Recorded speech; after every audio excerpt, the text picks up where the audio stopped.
یہ لو، بہت احتیاط کرنا زائدہ، اگر دھیان سے یہ کام نہیں کرو گے تو یہ میری موت کا پروانہ ہوگا جو تمہارے ہاتھ میں دیا ہے میں نے۔ تم زندان سے بھاگ کیوں نہیں جاتے مختار؟ کہیں زبیریوں کے یخنی تمہیں پسند تو نہیں آ گئی؟ تم کب تک عمر کے بیٹے کی توجہ بلکہ صفیہ کی عاجزانہ گزارشوں پر توجہ کر کے اپنی آزادی کی سفارشیں کراتے رہو گے؟ یہ آخری بازی ہے زائدہ، اگر میں زندان سے بھاگ جاؤں تو زبیریوں کو میرے خروج کی خبر مل جائے گی، سارے جہاں کو پتہ چل جائے گا کہ میرا کیا ارادہ ہے۔ دشمنان علی عین الوداع میں توابین کے قتل عام کے بعد اس بات پر یقین رکھتے ہیں کہ شیعوں کا خطرہ ختم ہو گیا، اسی یقین پر رہیں تو ہم سب کا فائدہ ہے۔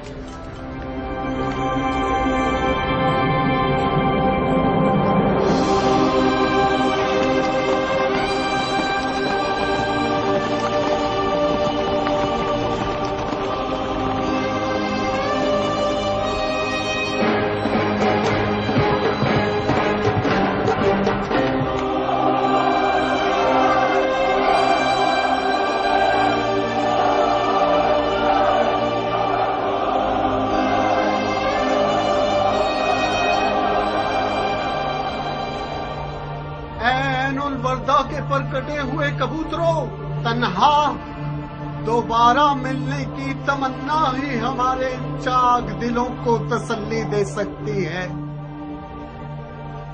سلیمان، مسیب، بن وال اور بن سعد مرے نہیں ہیں، وہ لوگ سورج کی شکل میں صبحوں کے وقت روزانہ تا قیامت طلوع کرتے رہیں گے، وہ لوگ ہر نیک زبان کا نغمہ بن کر زندہ رہیں گے۔ اگر ہم بھی دینداری اور خلوص میں ان کے جیسے ہوتے تو ہمارے عروج کے پر نہ کٹتے۔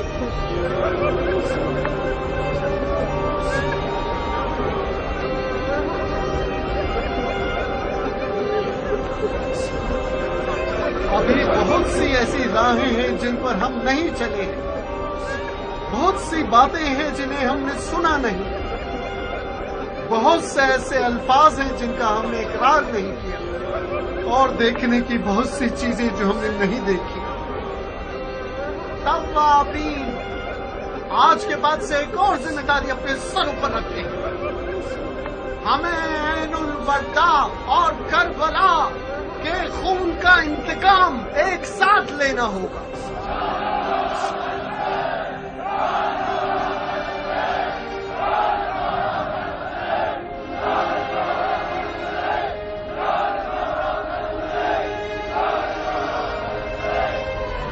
اب ہم اپنے اپنے گھروں کو لوٹ جائیں گے، ہمیں ان سوکھی ہوئی اور اجڑی ہوئی جڑوں کی دوبارہ آبیاری کرنی ہوگی۔ اس تحریک کو اب آگے بڑھانا دوبارہ قوت جمع کرنے پر مشروط ہے۔ ہماری خبریں آپ تک پہنچانے والا شخص بصرہ میں مثنی بن مخربہ اور مدائن میں بن حذیفہ ہوگا۔ ہماری تمام خبریں لوگوں کے ذریعے آپ سب تک پہنچیں گی۔ جائیے جائیے، کچھ جان تازہ کیجیے اور اپنے آپ کو بنائیے یہاں تک کہ پھر اٹھیں۔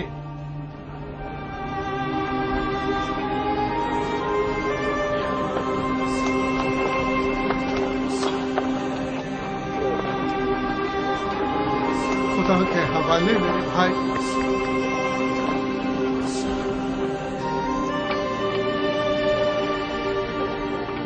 خدا کی پناہ میں میرے بھائی۔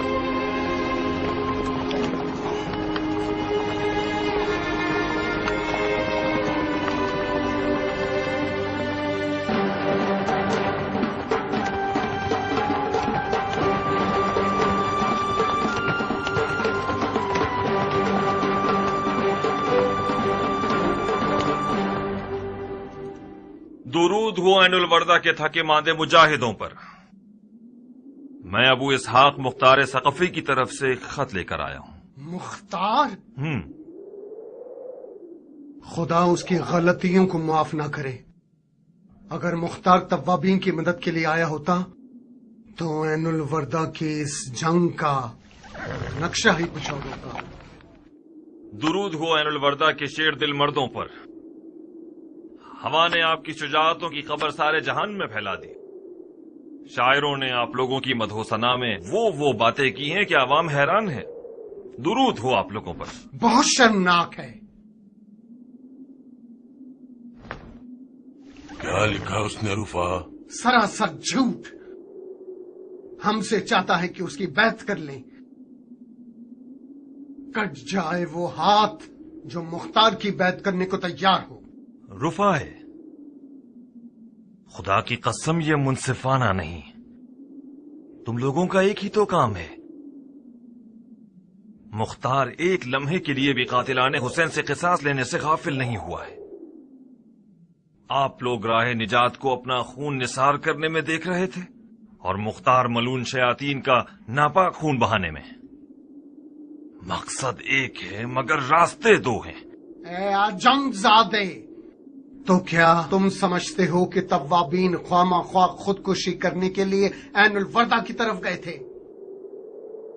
ہماری جیت میں صرف ایک قدم کا فاصلہ رہ گیا تھا، اور وہ قدم مختار تھا جو کہ نہ تھا. جہاں تک میں مختار کی غیرت مندی سے واقف ہوں، یہ کہہ سکتا ہوں کہ مختار سلیمان سے تمام تر اختلافات کے باوجود بھی عین الوردہ کی طرف چلا تھا. اگر زبیریوں کی غل و زنجیر کا قید ہی نہ ہوتا. مطلب مختار قید میں تھا؟ اب تک قید میں ہے. مگر کیوں؟ کیوں کا سوال زبیریوں کے کارندے سے پوچھو. جس دن اس کے پاس سلیمان کا خط آیا اسی دن آدھی رات کو مختار کے گھر پہنچ کر اسے قید کر لے گئے تھے. اس طرح تو مختار کا کوئی قصور نہیں ہے. مکار تو بن یزید ہے جو علی کے شیعوں سے دوستی کا اظہار کر کے اس کے پیٹ پہ چھرا گھونپ دیتا ہے. یقیناً مختار کو آل زبیر کی مخالفت کے جرم میں قید کیا ہے. ہم کوفے کے زندان پر حملہ کر کے مختار کو چھڑا سکتے ہیں. نہیں مصنع، مختار کے قیام کی خبر چھپی رہنی چاہیے. پھر مختار کا کیا ہوگا جو قید میں ہے؟ اگر مختار کے قیام کی خبر چھپی رہے اور کسی کو پتہ نہ چلے تو زبیریوں کے پاس مختار کو قید رکھنے کا کوئی ثبوت ہی نہیں بچے گا. جب انہوں نے اسے قید کیا تھا تو ان کے پاس کوئی ثبوت تھا؟ انہوں نے مختار کو اسی لیے قید کیا کہ وہ توابین کی مدد نہ کرے. کیا مطلب کیان؟ بن یزید نہیں چاہتا تھا کہ توابین عین الوردہ کے فاتح بن جائیں. وہ توابین کے کوفے میں ہونے کو آل زبیر کی حکومت کے لیے خطرہ محسوس کر رہا تھا. وہ چاہتا تھا کہ یہ لوگ شکست کھا لیں تاکہ کوفے میں ان کی کوئی طاقت نہ بچے. سبحان اللہ. تو پھر ابو اسحاق نے اس بارے میں مرحوم سلیمان سے کوئی بات کیوں نہیں کی؟ اس نے ہمیں زبیریوں کے ارادے سے آگاہ کیوں نہیں کیا؟ یہ بھی بن یزید کی چال تھی کہ اس نے بڑی صفائی سے مختار اور مرحوم سلیمان کے درمیان پھوٹ ڈال دی. اس طرح تو وہ عین الوردہ کے شہداء کا خون اس خیانت کار بن یزید کے سر ہے. سیاست میں اس طرح کے کھیل بہت ہوتے ہیں رفائے. اسی لیے ابو اسحاق کہتا ہے کہ سیاست بازوں سے سیاست کے ساتھ ہی لڑنا چاہیے. ابو اسحاق سے کہو کہ توابین تمہارے ساتھ ہے.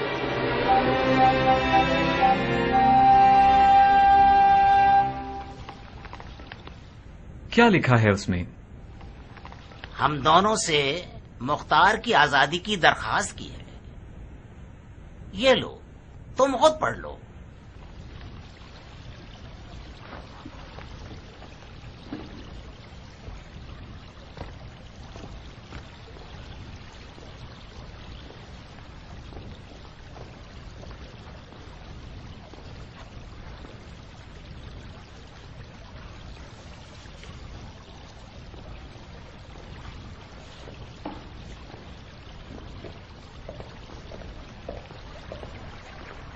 کیا کریں؟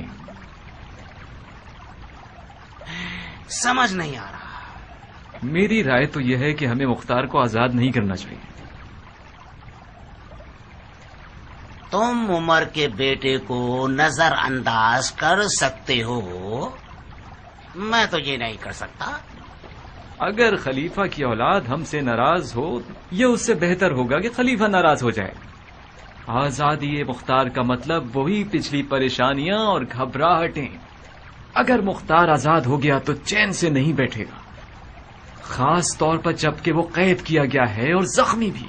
مجھے لگتا ہے کہ توابین کی عین الوردہ میں شکست کے بعد شیعوں کے ہاتھ پاؤں کٹ گئے ہوں گے اور ان کا سارا جوش ختم ہو گیا ہوگا اور یہ مروانیوں کے حریف نہیں ہو سکتے، لہذا وہ مجبور ہیں کہ ہم سے اتحاد کر لیں۔ یہ بتاؤ خلیفہ کو کیا جواب دو گے اگر ہم نے مختار کو آزاد کر دیا؟ خلیفہ آخر کیوں ناراض ہوں گے جبکہ مختار کا آل زبیر سے کوئی واسطہ نہیں ہے؟ کیا تمہیں یقین ہے کہ مختار آزاد ہو کر آل زبیر کے خلاف سازشیں نہیں کرے گا؟ اب تک تو نہیں کی۔ میری مانو تو مختار کو مار ڈالے اور اس کے شر سے نجات حاصل کر لیں۔ لعنت خداوند و شیطان رجیم پر۔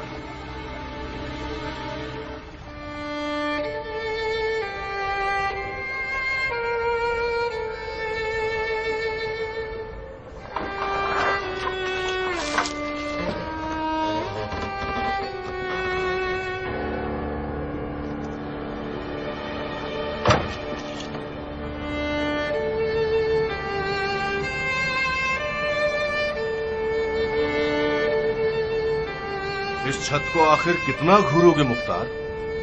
تمہاری نگاہوں کی تیزی نے تو چھت میں سوراخ کر دیا، اب تو تمہارے صبر اور حوصلے نے تمہاری چاہ پوری کر دی ہے۔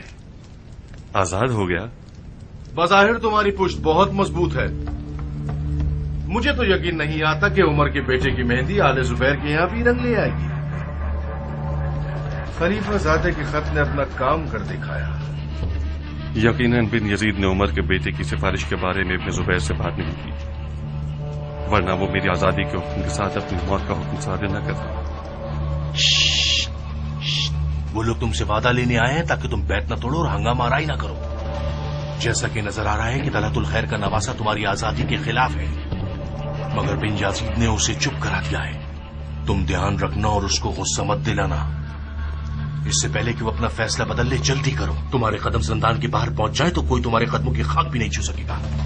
اپنی شال اور قبا پہنو اور چلو۔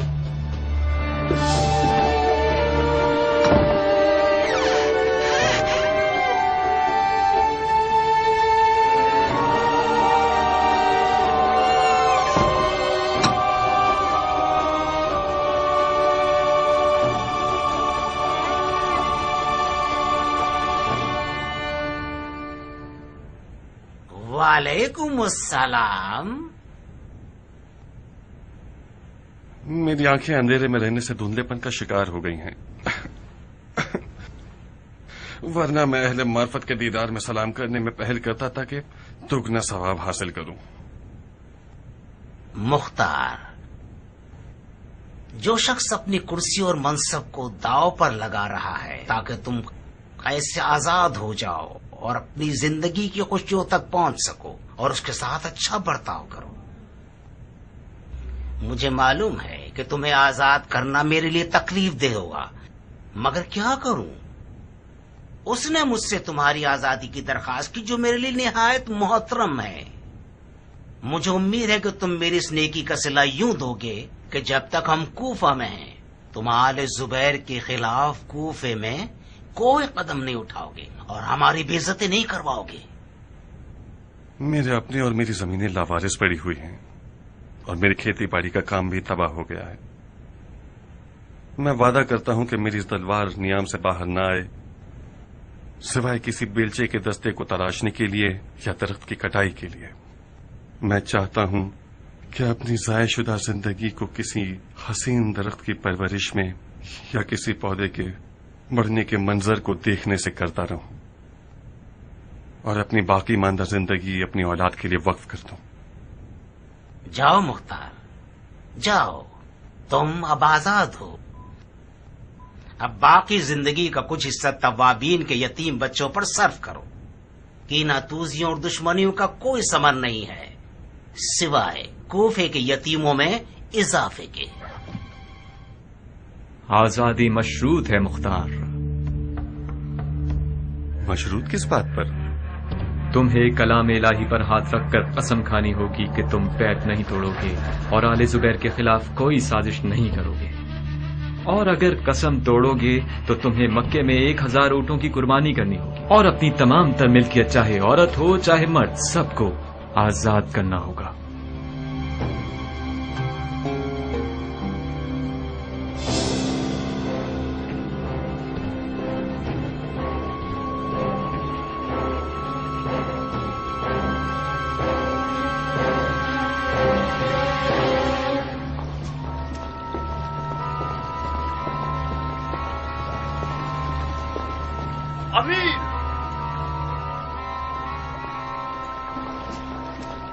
امیر، کیا یہ سچ ہے کہ آپ نے مختار کو آزاد کر دیا ہے؟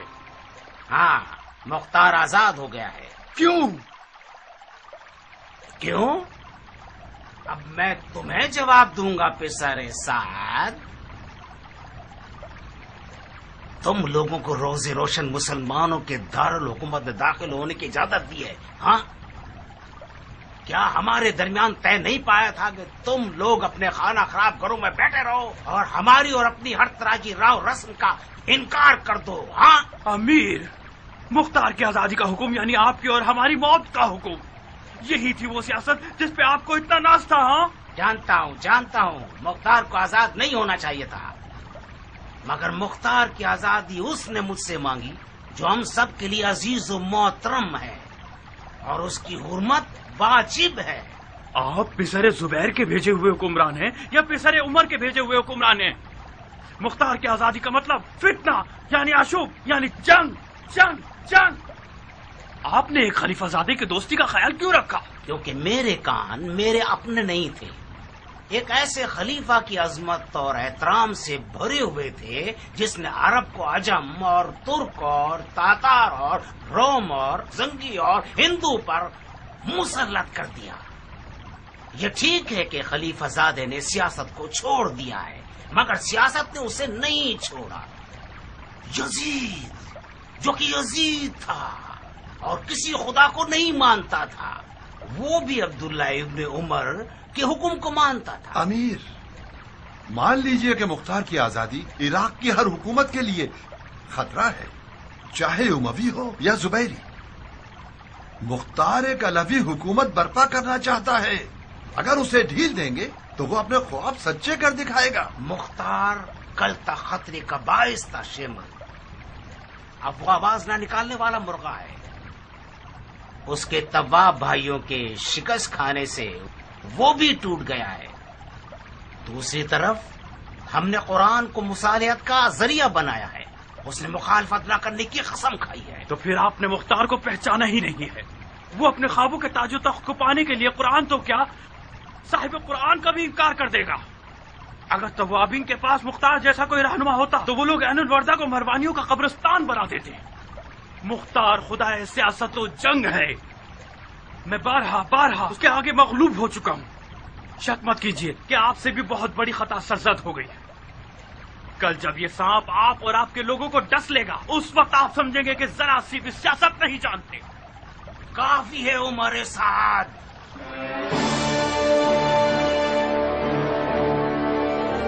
کافی ہے۔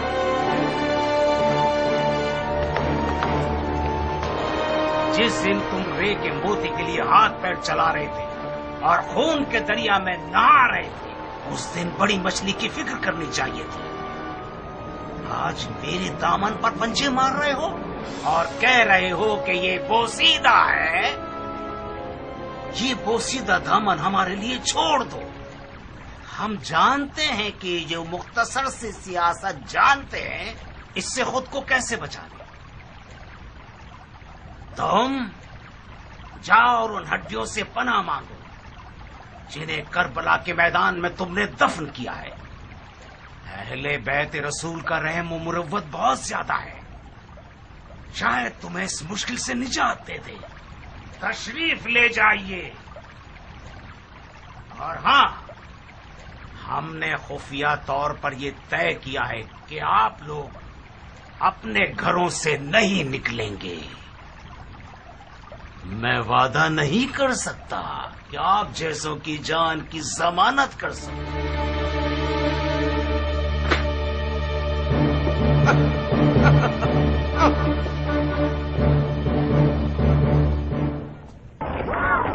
بن یزید بہت پلید کتنی پیلی ہے بن یزید بہت پلید کتنی پیلی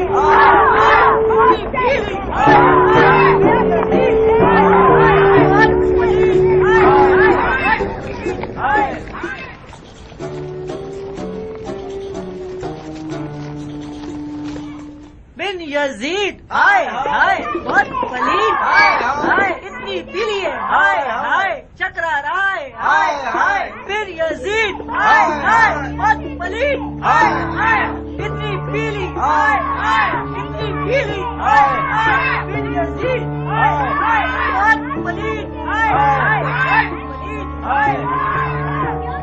بن یزید بہت پلید اتنی پیلی ہے چکرا رائے بن یزید بہت پلید بند کرو، تم لوگ بھی وہی حرکتیں کرو گے ملون کہیں کے. یہ ساری بکواسیات میں ماں باپ کے بچوں کے لیے سڑک چھاپ بدبخت اور بگڑے ہوئے بچوں کو سیف دیتا ہے. تم لوگوں کے لیے نہیں جو خود بگڑے ہوئے ہوں اور دوسروں کے لیے نعرے لگاتے ہو. اماں جانیا بابا پھر ذہنی مریض بن گئے. رونا مت میری جان، مت گھبراؤ میری بچی، تمہارا باپ چکرا گیا ہے.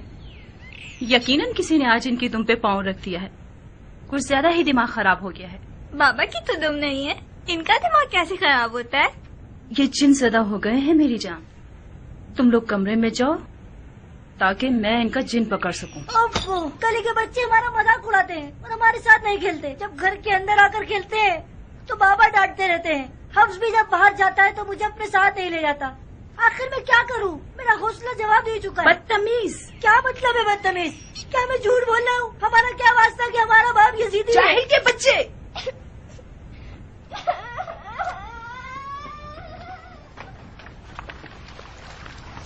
خوش رہیے گا، خوش رہیے گا. کیا تربیت کی ہے آپ نے؟ یہ جاہل کے بچے میرے لیے عذاب کے فرشتے بن گئے ہیں.